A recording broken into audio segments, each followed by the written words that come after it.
نشانات کا مخزن قرآن کا ہر حرف کرامات کا مخزن۔ بسم اللہ الرحمن الرحیم۔ السلام علیکم ورحمۃ اللہ وبرکاتہ۔ الحمدللہ ہدی للناس کے اگلے پروگرام کے ساتھ آپ کی خدمت میں حاضر ہیں۔ اللہ تعالیٰ کا جتنا بھی شکر ادا کیا جائے وہ کم ہے کہ اس نے قرآن جیسی کتاب ہمیں عطا کی جو تمام جہانوں کے لیے ہدایت کا موجب اور ایسی ہدایت کا موجب ہے کہ وحشیوں سے انسان بنا دیتی ہے، انسانوں سے مہذب انسان بناتی ہے اور تہذیب کو پروان چڑھا کر وہ خدا تعالیٰ کی محبت میں گرفتار کرتی ہے اور پھر انسان خدا نما وجود بن جاتا ہے۔ اس کتاب میں جہاں وہ اصول بیان فرمائے گئے جن پر چل کر انسان اپنی انسانیت کے معراج کو پا لیتا ہے، وہاں ان خطرات سے بھی مسلسل آگاہ کیا گیا جو اس کی اس منزل میں رکاوٹ بن جاتے ہیں اور ان میں گرفتار ہونا اس کو محرومیوں کا شکار کر دیتا ہے۔ آج کے اس درس میں سورہ المومنون کی ایک آیت ہے جس پہ بات ہوگی۔ اللہ تعالیٰ سورہ المومنون کے آغاز میں ہی 5 باتوں کے کرنے کا حکم دیتا ہے جن میں سے بعض کرنے والی اور بعض بچنے والی ہیں۔ وہاں اللہ تعالیٰ فرماتا ہے اعوذ باللہ من الشیطان الرجیم قد افلح المومنون، یقیناً المومنون کامیاب ہو گئے۔ اب الف لام لگا تو یہ تخصیص کے لیے بھی آتا ہے کہ ہر ایمان کا دعویٰ کرنے والا کامیابی سے ہمکنار نہیں ہوگا۔ اگر ہر ایک نہیں ہوگا تو جو ہوں گے پھر انہوں نے وہ کون سے اعمال کیے؟ اللہ تعالیٰ فرماتا ہے الذین ھم فی صلاتہم خاشعون، کہ کامیاب تو وہی ہوں گے کہ جب وہ نمازوں میں خدا کے حضور کھڑے ہوتے ہیں تو ان پہ خشیت کی حالت طاری ہو جاتی ہے۔ اس کے بعد جو اگلی آیت ہے وہ ہے والذین ھم عن اللغو معرضون، کامیاب وہی ہوں گے جو لغویات سے کنارہ کش ہو جائیں گے۔ آج کا یہ جو پروگرام ہے یہ اسی آیت کے گردی ساری بات ہوگی۔ اس میں سب سے پہلے تو حضرت مسیح موعود علیہ الصلوۃ والسلام نے اپنی کتاب براہین احمدیہ حصہ پنجم میں ان ساری آیات پہ ایسی روشنی ڈالی ہے کہ انسان ورطہ حیرت میں ڈوب جاتا ہے کہ اگر خدا کی طرف سے یہ علم عطا نہ ہو تو انسان کی تو طاقت ہی نہیں۔ اس لیے ایک تو یہ درخواست ہے کہ ان آیات کی تفسیر وہاں سے ضرور پڑھنی چاہیے۔ حضور فرماتے ہیں والذین ھم عن اللغو معرضون، یعنی مومن صرف وہی لوگ نہیں ہیں جو نماز میں خشوع اختیار کرتے ہیں اور سوز و گداز ظاہر کرتے ہیں، بلکہ ان سے بڑھ کر وہ مومن ہیں جو باوجود خشوع اور سوز و گداز کے تمام لغو باتوں اور لغو کاموں اور لغو تعلقوں سے کنارہ کش ہو جاتے ہیں۔ اب حضور نے بتا دیا کہ یہ جو ہم عن اللغو معرضون ہے اس سے کیا کیا مراد ہے۔ فرمایا ایک تو باتیں ہیں، لغو باتیں وہ اس سے کنارہ کش ہو جاتے ہیں، پھر لغو کام ہیں، فضول کام ہیں، ان سے ان کا کوئی تعلق نہیں رہتا، پھر لغو تعلقوں سے کنارہ کش، بعض تعلقات ہوتے ہیں جو خدا تعالیٰ کی رضا کے مطابق نہیں ہوتے، ان سے کنارہ کش ہو جاتے ہیں۔ آگے حضور فرماتے ہیں اور اپنی خشوع کی حالت کو بیہودہ کاموں اور لغو باتوں کے ساتھ ملا کر ضائع اور برباد ہونے نہیں دیتے، اور طبعاً تمام لغویات سے علیحدگی اختیار کرتے ہیں، اور بیہودہ باتوں اور بیہودہ کاموں سے کراہت ان کے دلوں میں پیدا ہو جاتی ہے، اور یہ اس بات پر دلیل ہوتی ہے کہ ان کو خدا تعالیٰ سے کچھ تعلق ہو گیا ہے، کیونکہ ایک طرف سے انسان تب بھی منہ پھیرتا ہے جب دوسری طرف اس کا تعلق ہو جاتا ہے۔ پس دنیا کی لغویات اور لغو کاموں اور لغو سیر و تماشا اور لغو صحبتوں سے واقعی طور پر اسی وقت انسان کا دل ٹھنڈا ہوتا ہے جب دل کا خدائے رحیم سے تعلق ہو جائے اور دل پر اس کی عظمت اور ہیبت غالب آ جائے۔ اب یہی مضمون ہے جس کو آپ نے اپنے ایک شعر میں بھی یوں بیان فرمایا، کوئی اس پاک سے جو دل لگاوے، کرے پاک آپ کو تب اس کو پاوے۔ یعنی یہ جتنی بھی گند ہیں وہ زبان کے ہوں، باقی تعلقات کے ہوں، ان سب سے بچا کے انسان با خدا ہو سکتا ہے، خدا کی محبت جیت سکتا ہے، اور یہ ماں خدا تعالیٰ کی محبت کو جیتنے کا، اس کو حاصل کرنے کا ہے۔ حضرت خلیفہ اول رضی اللہ تعالیٰ عنہ نے بھی لغو کی تشریح کرتے ہوئے فرمایا، اللغو میں کل باطل، کل معاصی لغو میں داخل ہیں، تاش، گنجوفہ، چوسر سب ممنوع ہیں، گپیں ہانکنا، نکتہ چینیاں وغیرہ، تو یہ سارے لغویات ہیں۔ اس سلسلے میں حضرت خلیفۃ المسیح ثالث رحمہ اللہ نے بھی اس پہ روشنی ڈالی ہوئی ہے، اور آپ کے مقدس الفاظ میں آپ کے سامنے رکھتا ہوں۔ حضور فرماتے ہیں کہ نبی کریم صلی اللہ علیہ وسلم کی بعثت مکارم اخلاق کے اتمام کے لیے ہوئی تھی، یعنی ان کو مکمل کرنے کے لیے، یعنی انسانی زندگی میں تہذیب پیدا کرنا اور حسن پیدا کرنا، یہ مقصد تھا بعثت محمدی کا۔ اس مقصد کے لیے قرآن کریم کے سارے احکام ہیں۔ اللہ تعالیٰ نے قرآن کریم میں تہذیب اخلاق کے لیے جو احکام دیے وہ دو حصوں پر منقسم ہوتے ہیں، ایک نہ کرنے کی باتیں ہیں، ایک کرنے کی باتیں ہیں۔ ان دو حصوں پر منقسم ہونے کے بعد پھر تفصیل کے ساتھ وہ تمام احکام ہمیں دے دیے گئے ہیں جن کا تعلق ان تمام قوتوں اور استعدادوں کے ساتھ تھا جو اللہ تعالیٰ نے انسان کو اس لیے عطا کی کہ ان کی صحیح نشو و نما کر کے اپنے رب کریم کے اخلاق کے رنگ اپنے پر چڑھا سکے۔ تخلقوا باخلاق اللہ۔ آگے حضور فرماتے ہیں نہ کرنے والی جو باتیں ان کا تعلق بنیادی طور پہ ہم عن اللغو معرضون، سورہ مومنون کی آیت 4 سے ہے۔ لغو سے بچنا، کوئی ایسی بات نہ کرنا، کوئی ایسا کلمہ منہ پہ سے نہ نکالنا، کوئی ایسا کلام نہ سننا، ایسے اعمال بجا نہ لانا جو لغو ہوں۔ لغو کے معنی یہ ہیں کہ بے مقصد ہو اور بے فائدہ ہو اور نجس ہو اور گندا ہو اور کبھی۔ تو اس چھوٹے سے فقرے میں ان اخلاق کی بنیادی بات ہمیں بتائی گئی جن کا تعلق نہ کرنے کے ساتھ تھا۔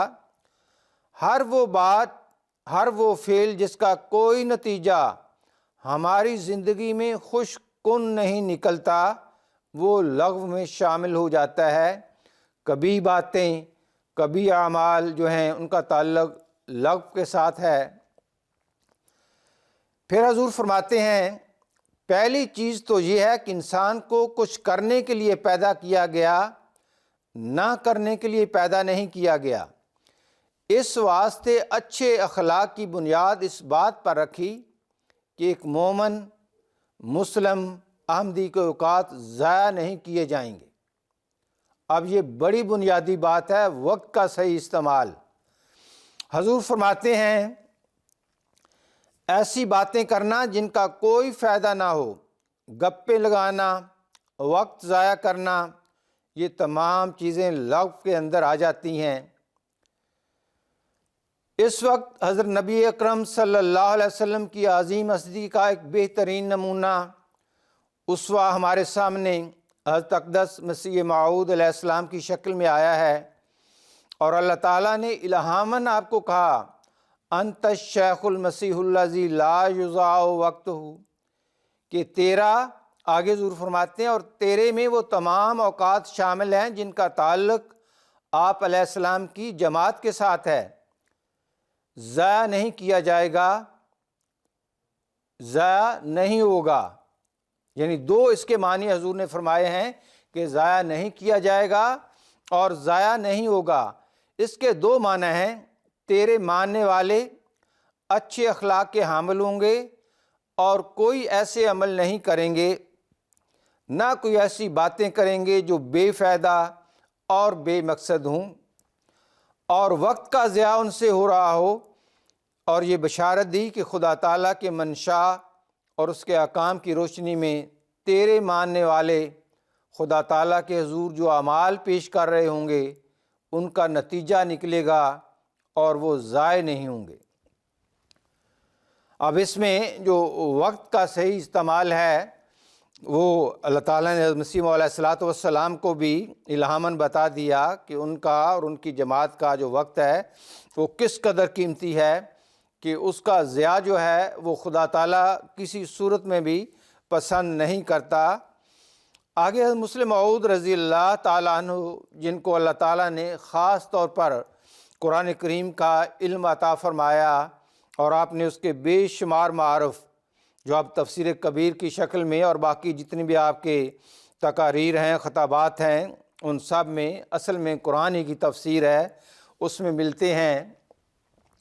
تو حضور بھی اس آیت کی حضور نے بہت لمبی تفسیر کبیر میں بیان فرمائی ہوئی ہے۔ ان میں سے کچھ حصہ جو ہے آپ کی خدمت میں آج پیش کرتا ہوں۔ فرمایا حقیقی مومن صرف لغو کاموں سے ہی نہیں بچتے بلکہ لغو خیالات سے بھی بچنے کی کوشش کرتے ہیں۔ اب پیچھے مختلف کاموں کا ذکر تھا جو ابھی تک بات ہوئی کہ وہ باتیں فضول نہیں کرتے، تعلقات نہیں رکھتے۔ اب حضور نے ایک اور زاویے سے اس پہ روشنی ڈالی، فرمایا حقیقی مومن صرف لغو کاموں سے ہی نہیں بچتے بلکہ لغو خیالات سے بھی بچنے کی کوشش کرتے ہیں۔ حقیقت یہ ہے کہ جن لوگوں کو لغو خیالات کی عادت ہوتی ہے انہی کے دلوں میں نماز پڑھتے وقت قسم قسم کے خیالات آتے رہتے ہیں۔ اب یہ سوال عام طور پہ کیا جاتا ہے کہ جی نماز میں جو توجہ قائم نہیں رہتی، خیالات آتے ہیں، ان کا کیا علاج ہے؟ تو دیکھیں حضرت مسلم موعود رضی اللہ تعالیٰ عنہ، اللہ کی بے شمار رحمتیں آپ پہ نازل ہوں، کس طرح اصل بیماری کی طرف توجہ دلا دی۔ فرمایا حقیقت یہ ہے کہ جن لوگوں کو لغو خیالات کی عادت ہوتی ہے انہی کے دلوں میں نماز پڑھتے وقت قسم قسم کے خیالات آتے رہتے ہیں، جن کی وجہ سے ان کی توجہ میں انتشار پیدا ہو جاتا ہے۔ اگر وہ لغو خیالات اپنے دل و دماغ میں پیدا ہی نہ کریں اور اگر پیدا ہوں تو ان کو روکنے کی کوشش کریں تو کوئی وجہ نہیں کہ وہ اس میں کامیاب نہ ہوں۔ لیکن دیکھا گیا ہے کہ کئی لوگ محض شیخ چلی جیسے خیالات کے چکر میں پھنسے رہتے ہیں، حالانکہ ان کا کچھ بھی فائدہ نہیں ہوتا۔ ایسے خیالات جو محض ظنی اور قیاسی ہوں، ان میں مشغول ہونے کے لیے اپنے نفس کو ہرگز اجازت نہیں دینی چاہیے۔ اس سے ایک اور نقص بھی پیدا ہوتا ہے کہ جب کوئی شخص بیکار خیالات میں اپنے دماغ کو لگاتا ہے تو پھر وہ معقول باتوں کی طرف توجہ کرنے کے قابل ہی نہیں رہتا۔ یعنی جب اس کو عادت پڑ جائے پھر معقول باتوں کی طرف اس کی توجہ جاتی ہی نہیں ہے۔ فرمایا پس لغو خیالات اور لغو افکار سے اپنے دل و دماغ کو صاف کر کے انہیں اعلیٰ اور مفید خیالات کی طرف متوجہ رکھنا چاہیے تاکہ قوت فکر ترقی کرے اور دماغ جو اللہ تعالیٰ کی ایک بڑی نعمت ہے وہ معاوف نہ ہو۔ اب آگے حضور اسی مضمون کو ایک اور رنگ میں بیان فرماتے ہیں، اور وہ واقعتاً ایسا ہے کہ ہمارے ہر احمدی کے لیے اس کو سمجھنا اور وقت کی قدر و قیمت کو جاننا اور اس کے مطابق اپنے آپ کو بدلنا، اس کے بغیر کامیابی کا کوئی سوال نہیں۔ حضور فرماتے ہیں پھر لغویات میں بیکار بیٹھ کر گپے ہانکنا اور دوسروں سے بے تعلق باتیں پوچھتے رہنا بھی شامل ہے۔ حالانکہ جن لوگوں کو بڑی بڑی باتوں کا خیال ہوتا ہے انہیں چھوٹی باتوں کی طرف توجہ کرنے کی فرصت ہی نہیں ملتی۔ اب دیکھیں کہاں پوری دنیا میں احمدیت کو پھیلانا، حضرت محمد مصطفیٰ صلی اللہ علیہ وسلم کی غلامی میں لانا اور خدا تعالیٰ کی محبت میں دیوانہ بنانا، یہ کام ہے ہمارا۔ اور ہماری اپنی تعداد اور دنیا کی تعداد کا موازنہ کریں تو آٹے میں نمک کے برابر بھی نہیں بن رہی۔ اس سے پتہ چلتا ہے کہ ہم میں سے ہر ایک کا ایک ایک لمحہ کس قدر قیمت رکھتا ہے۔ آگے مسلم موعود رضی اللہ تعالی عنہ اس کو خوب واضح فرماتے ہیں۔ فرمایا حالانکہ جن لوگوں کو بڑی بڑی باتوں کا خیال ہوتا ہے انہیں چھوٹی باتوں کی طرف توجہ کرنے کی فرصت ہی نہیں ملتی۔ اگر لوگوں کو دین کا فکر ہو اور انہیں معلوم ہو کہ اسلام آج کن مصیبتوں میں گھرا ہوا ہے اور اس کی اشاعت کے لیے کتنی بڑی قربانیوں کی ضرورت ہے، تو انہیں لغو کاموں اور لغو باتوں کا خیال بھی پیدا نہ ہو۔ آگے حضور ایک مثال بیان فرماتے ہیں۔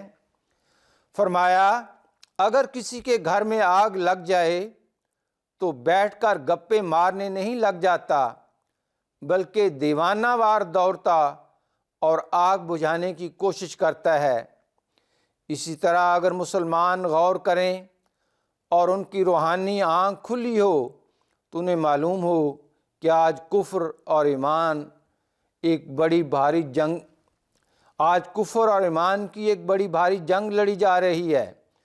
شیطان اپنے تمام ہتھیاروں سمیت میدان میں اترا ہوا ہے اور رحمان خدا کا لشکر بھی کفر کی سرکوبی کے لیے کھڑا ہے، اور دونوں لشکروں میں وہ آخری جنگ جاری ہے جس میں ابلیس کا سر ہمیشہ کے لیے کچلا جائے گا۔ اگر ایسے نازک وقت میں بھی انہوں نے لغویات کو ترک نہ کیا اور اپنے فرائض کو سمجھنے میں کوشش نہ کی تو ان سے زیادہ بدقسمت اور کون ہوگا۔ اب یہی وہ بات ہے جو ہمارے پیارے امام حضرت خلیفۃ المسیح الخامس سید اللہ تعالیٰ بن نصر العزیز بھی بار بار اس طرف توجہ دلا رہے ہیں کہ دنیا کے حالات کو دیکھیں۔ اس وقت اسلام کے اوپر یا اسلام کے خلاف جو سازشیں دجال کر رہا ہے، خدا تعالیٰ کی ہستی سے ایمان جو ہے اس کو غائب کرنے کی جو کوششیں ہو رہی ہیں، تو یہ واقعتاً ہر وہ ہتھیار جو شیطان استعمال کر سکتا ہے وہ اس وقت ہمیں استعمال ہوتے نظر آ رہا ہے، اور بے شمار روحیں جو ہیں وہ اس کا شکار ہو رہی ہیں۔ اس لحاظ سے ہمارا پہلا اور آخری فرض یہ ہے کہ اپنے امام کی آواز پہ لبیک کہیں اور باقی سارے خیالات کو چھوڑ کے وہ تبدیلی اپنے اندر کریں اور اس جہاد میں لگ جائیں۔ اب بھی حضور نے ہماری جو ملاقات تھی نیشنل عملہ کی، اس میں فرمایا کہ وقت بہت کم ہے، اب اس کم وقت کو اس طرح استعمال کریں کہ اللہ تعالیٰ اس دنیا کی تقدیر بدل دے، اور دنیا جس تباہی کی طرف جا رہی ہے، اس زندگی کی تباہی ہے اور آخرت کی بھی، ان دونوں سے بچانے کے لیے خدا تعالیٰ نے یہ سلسلہ قائم کیا ہے، اور یہ کوئی نفل نہیں، یہ فرض ہے ہم پہ۔ اور اس فرض کی ادائیگی کے لیے اپنے پیارے امام کے ہر ارشاد کو دل و جان سے مانیں، اپنی ذات میں تبدیلی پیدا کریں، خدائی نور کے وارث بنیں، اور اس نور کے ذریعے اس دنیا کے اندھیروں سے انسانیت کو نکالیں۔ اللہ تعالی ہمیں اس کی توفیق عطا کرے۔ وآخر دعوانا ان الحمدللہ رب العالمین۔ آیات کے پردے میں نشانات